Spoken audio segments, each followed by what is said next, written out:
Hello दोस्तों, welcome back to my channel CA knowledge world. तो चलिए स्टार्ट करते हैं पार्ट 2, जो कि है सीए फाइनल डायरेक्ट टैक्स के चैप्टर नंबर 13 चैरिटेबल और religious trust and institution political parties and electoral trust के जो स्टडी मटेरियल क्वेश्चन हम डिस्कस कर रहे थे उसका illustration number 3 and 4। So let's start.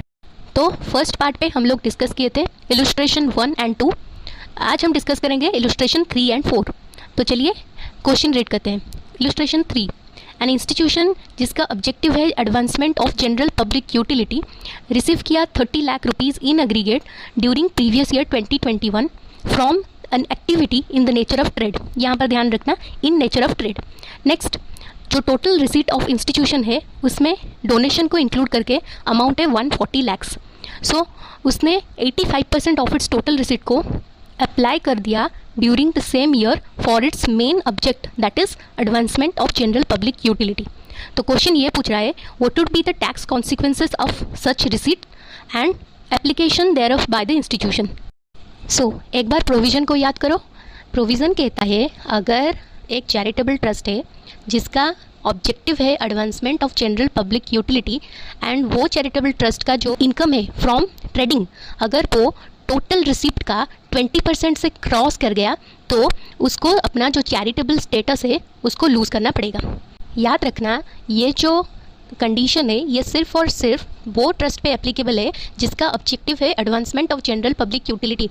बाकी ट्रस्ट का नेचर ऑफ ट्रेड से जितना भी इनकम आए कोई फ़र्क नहीं पड़ता, पर चैरिटेबल ट्रस्ट जिसका ऑब्जेक्टिव है advancement of general public utility उसके लिए ये 20% वाला लिमिट मैंडेटरी है। तो यहाँ पर क्या हुआ है दोस्तों, ये जो चैरिटेबल ट्रस्ट है जिसका ऑब्जेक्टिव है advancement of general public utility, इसके ऊपर ये कंडीशन एप्लीकेबल हो जाएगा। पहले देखो इसका टोटल रिसिप्ट क्या है। इसका टोटल रिसिप्ट है इंक्लूडिंग डोनेशन 140 लाख। तो 140 लाख का 20% कितना होता है 28 लाख। तो नेचर ऑफ ट्रेड से इसका इनकम कितना है 30 लाख, जो कि एक्सीड कर गया 20% से।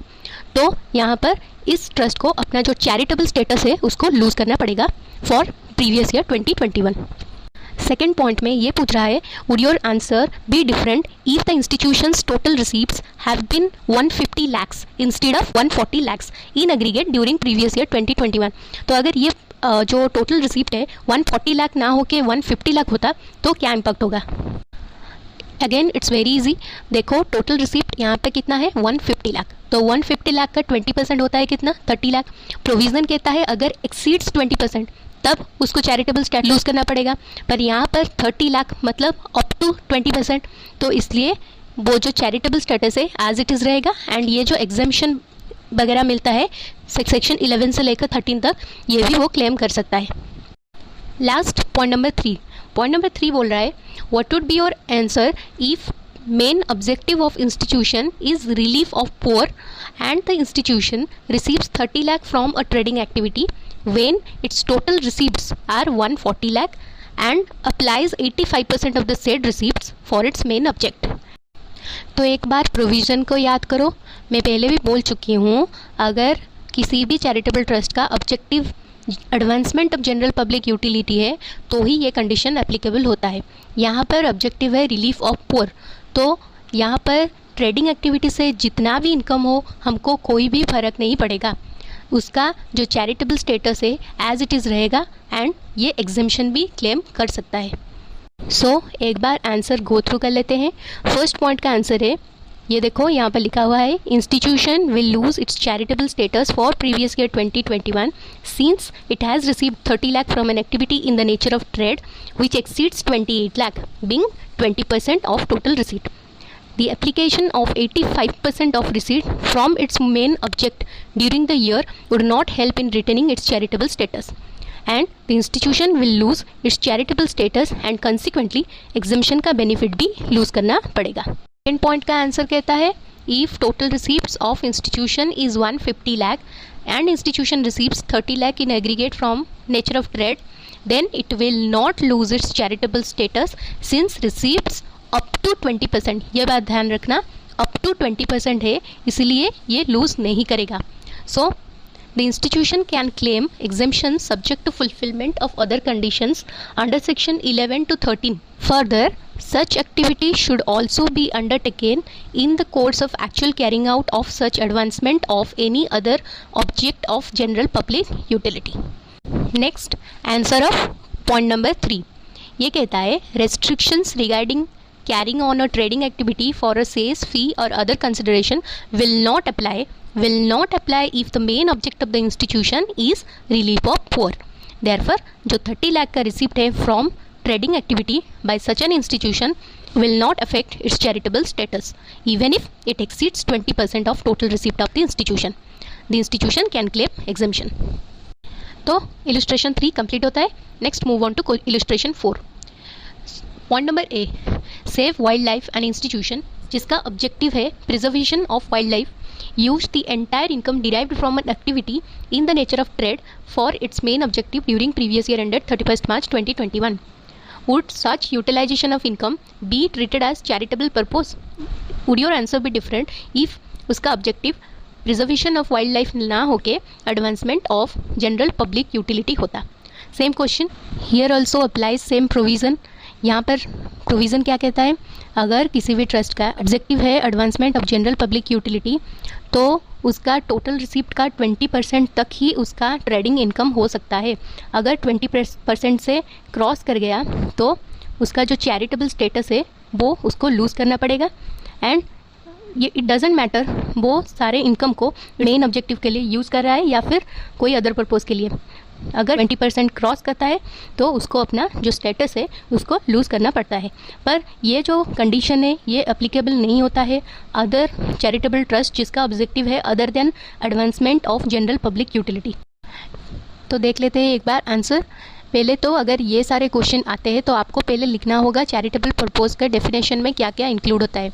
सेक्शन कोट करना इज़ नॉट मैंडेटरी, सेक्शन के लिए मार्क्स नहीं होते हैं, पर आप गलत सेक्शन कोट करेंगे तो आपको मार्क डिडक्ट हो जाएगा.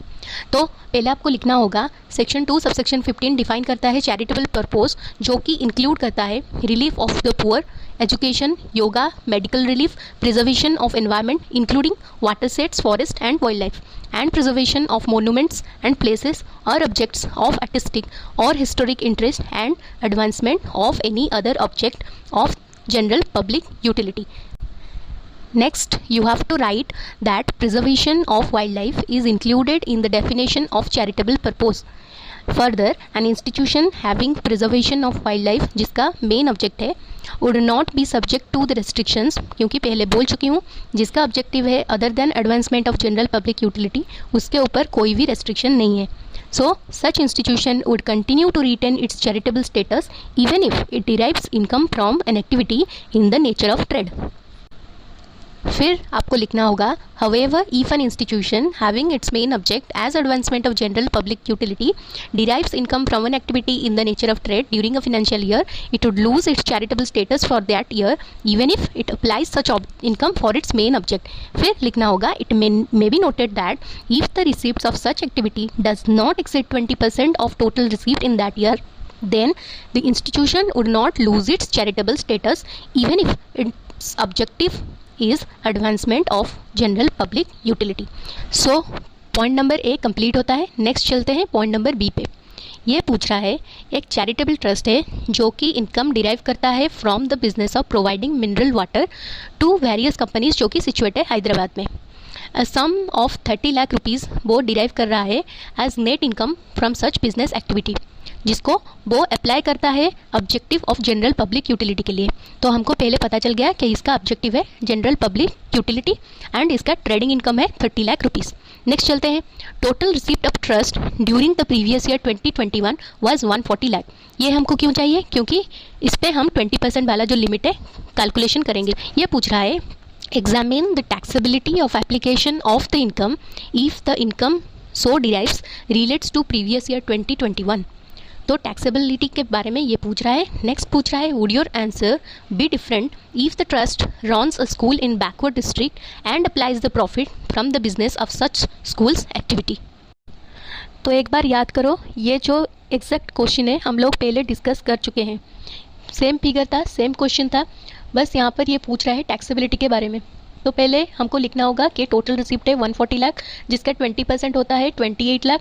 यहाँ पर बिजनेस इनकम है 30 लाख जो कि 28 लाख को क्रॉस कर रहा है, इसीलिए इसको अपना जो चैरिटेबल स्टेटस है लूज़ करना पड़ेगा. एंड लिखना होगा कि it is immaterial that the net income from such business is applied for the object of general public utility. See, यहाँ पर जो ट्रस्ट है, अगर वो runs a school in backward district तो उसका ऑब्जेक्टिव चेंज हो रहा है, जो कि पहले था जनरल पब्लिक यूटिलिटी। एंड हमको पता है कि अगर ऑब्जेक्टिव जनरल पब्लिक यूटिलिटी होता है तो ही रेस्ट्रिक्शन लगता है। तो अगर ऑब्जेक्टिव चेंज हो रहा है तो रेस्ट्रिक्शन नहीं लगेगा। तो क्या लिखना है हमको? On the other hand, when the trust runs a school in a backward district, this restriction is not applicable. The reason is that restriction contained in section 2 subsection 15 is applicable only in case of charitable purpose, that is for advancement of general public utility. It does not affect the other limbs of definition, जो कि relief of poor या फिर education या फिर medical relief, इसके ऊपर वो restriction applicable नहीं होता है। सो लास्ट पैरा देखो, यहाँ पे लिखा हुआ है सेक्शन 11 सबसेक्शन 4 क्लैरिफाई करता है कि प्रॉपर्टी हेल्ड अंडर ट्रस्ट में इंक्लूड करते हैं बिजनेस अंडरटेकिंग को भी। एंड सेक्शन 11 सबसेक्शन 4A बोलता है exemption can be availed in respect of profit and gains of business अगर business is incidental to the attainment of objective of trust. ये बात बहुत इंपॉर्टेंट है, अगर बिजनेस इंसिडेंटल होगा to attainment of objective of trust and separate books of accounts maintain किया गया होगा उस बिजनेस के लिए, तो ही एग्जेम्पशन क्लेम किया जा सकता है। तो Therefore, in the second case, profit from business eligible होगा exemption के लिए अंडर सेक्शन 11। हमको यहाँ assume करना पड़ेगा कि जो business का income है is incidental to the attainment of object of trust, that is the object of trust is education here, and books of accounts भी maintain किया गया है for such business activity, and इसीलिए यहाँ पर वो exemption claim कर सकता है।